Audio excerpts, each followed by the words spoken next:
Zamira kallasini qimirlatdi. Sira yomonlik qilmoqchi emasdim. Sizga shuncha pul nima uchun kerak bo'lib qoldi? Qiz boshini ilkis ko'tardi. Ma'yus ko'zlari katta-katta ochilib, payvasta qoshlari chimirildi.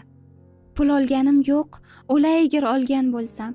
Mushukchani oldim, ammo uning ichidagi pulga tekkanim yo'q. Yashirilgan joydan $10,000 yo'qolgan.